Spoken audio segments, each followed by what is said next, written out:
Hello and welcome to Off My Shelves, and in this episode we're going to be doing something slightly different than we normally do.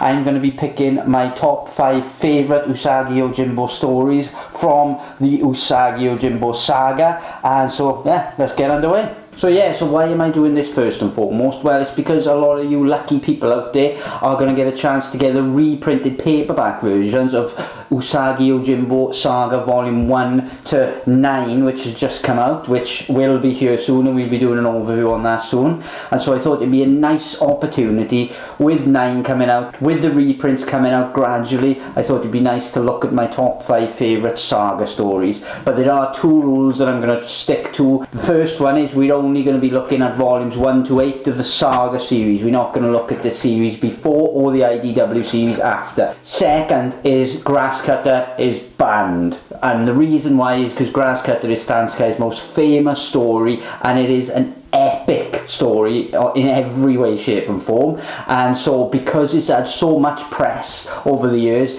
I'm not allowed to pick that. So I'm going to pick my 5 without Grasscutter and stick into Sagas Volume 1 to 8, not including Legends either. But yeah, let's get underway. And also, before I get too far underway, if you've never heard of Usagi Yojimbo and you want a bit of an overview of the series overall, then there is a video that I've done previous to this looking at all the books and talking a bit more about the character and all of these books much more in depth really. So I'll leave a link to that in the description below. Now, Saga Volume 1 has many highlights, but for me there is one story that always sticks in my mind, that when I first read it, it really got me and really made me very emotional of you reading Usagi, which is something that I hadn't experienced reading Usagi yet. The story is called Noodles. So in this story, Usagi goes into a town and quickly comes across an old friend, Kitsuine. She is partnered up with a guy called Noodles, who is a disabled guy who's mute and giant guy, but obviously very kind of childlike in his outlook on life and naive.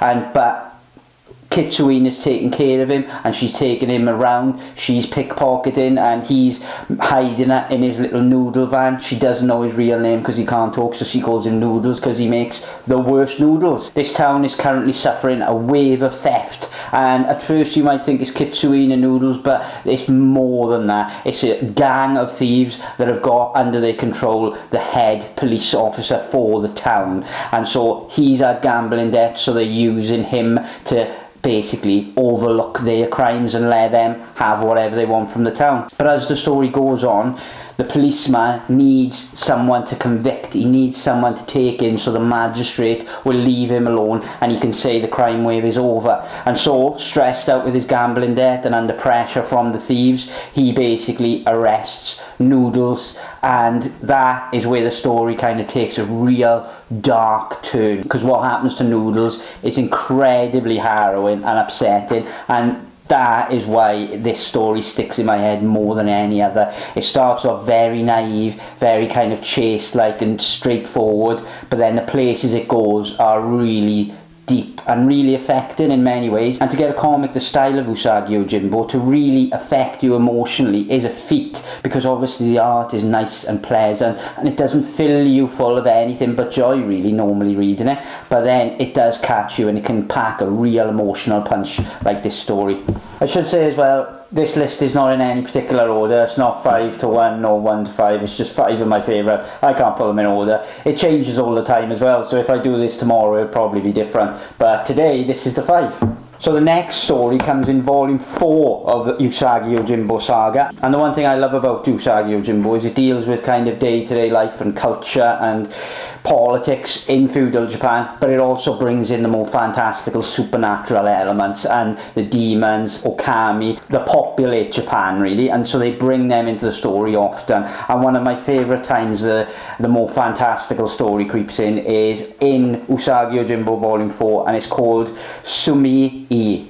Excuse me if I'm pronouncing it wrong, but this is absolutely brilliant story. It starts out with Usagi Yojimbo wandering around with his nephew Jotaro, and they are basically going through the land and they come across what seems like a gigantic centipede, and just so happens that their old friend and acquaintance, a very mystical guy in the Usagi Yojimbo saga called Suzuki, turns up and helps them defeat this oversized gigantic centipede, and it turns out that he is on the hunt for something very special. He is on the hunt for a sumi set, which is an ink set really. As the story transpires, this ink set is cursed and it's basically possessed with the soul of a person, and whatever you draw on this ink set becomes reality. And what that opens up for this story are just some of the most amazing, ridiculous, over-the-top battles that you'll see in Usagi Yojimbo, but it's done so well. I can't begin to tell you how well it's done really. It paces along brilliantly. You get gigantic moths and centipedes, and Jotaro gets taken, so Usagi gets pulled into the whole adventure with Suzuki, and so you get that subplot as well, which is great, with Jotaro on his own and trying to escape where he's being held captive,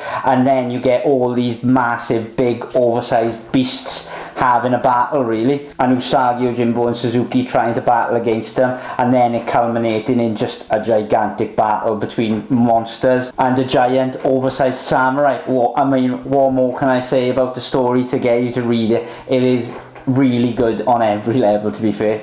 Next along the line comes in Usagi Yojimbo Saga Volume 5, and this story took me by surprise because I wasn't expecting it to be so good and so involved really, because it starts out quite relaxed, it starts out fairly straightforward, and the story is called The Treasure of the Mother of Mountains, and this brings in Usagi's longtime friend Tomei, and it's looking at the landscape, the Geishu province where she is, and something is going on, something is not right. After the first part, where the plot kind of slowly starts to reveal itself, as you go into the second part you realise that they discover a secret mining operation deep within the Geishu province, and that is the crux of the story really. What is happening with this secret mining operation, what is happening with the people, and it brings in an arch nemesis for Tomei, who turns out to be one of the best characters really in it all, and the story just kind of goes to places that you don't really think it will.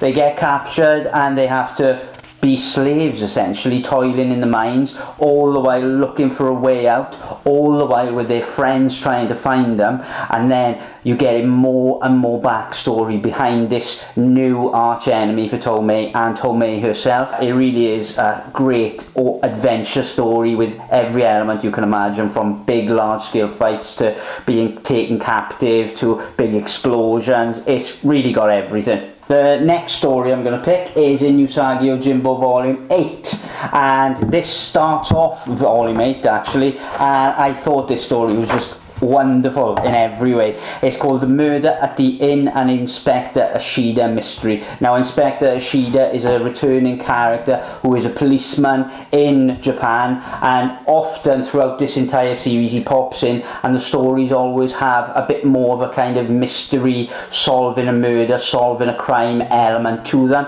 None is better than Murder of the Inn, in my opinion, really. It's just so good. It reads like an Agatha Christie story or something, to be honest, because you've got a murder that happens in the inn, and then you've got suspects around, so you've got different people with different motives, and it really kind of comes out of nowhere, because you're so used to Usagi being one thing, you know, a big all-out magical fights or samurai fights or duels or this or that, and then all of a sudden out of the blue it very much turns into, like I say, a murder mystery. And Agatha Christie is the best way I can describe it really, because it really is like that. All of these characters have all got different personalities, different reasons for doing it, and Usagi Yojimbo and Inspector Ashida have got to figure out and make sense of the mystery and what's going on. And obviously, as the story goes, more people die, various things happen, and by the end you obviously get the shock of who done it, you know, and you might see it coming, but you might not. But either way, it's a great, condensed, fabulous story that is different from every other story in the Usagi Yojimbo saga, I think, and it really is well worth anyone's time. We're going to stick with Saga Volume 8 as well for this next story, and this is called Shoyu, and again, if I'm pronouncing them terribly, apologies. But this story is a showcase of what Usagi Yojimbo does brilliantly as well. It takes the day-to-day life of Japan in this time period and showcases it, so you learn something new, quite educational. For example, one of the stories visits a seaweed kelp kind of farming area. It showed how they farmed it, how they processed it, every element, the tools they used, and that happens time and time again.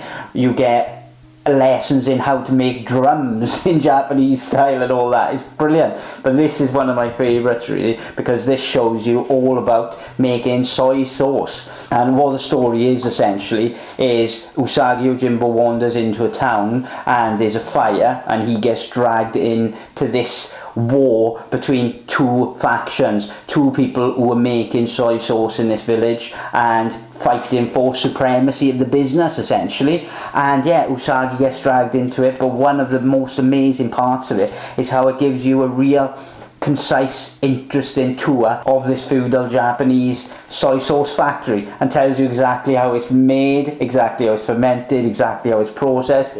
That might sound boring, but trust me, somehow Stan Sakai makes it really interesting and really engaging. And who would have thought you'd get a solid story about two business rivals kind of facing it off and seeing what happens, with one being far more aggressive than the other, but then finding out exactly how soy sauce was made. And it was an eye-opener for me, I'll be honest.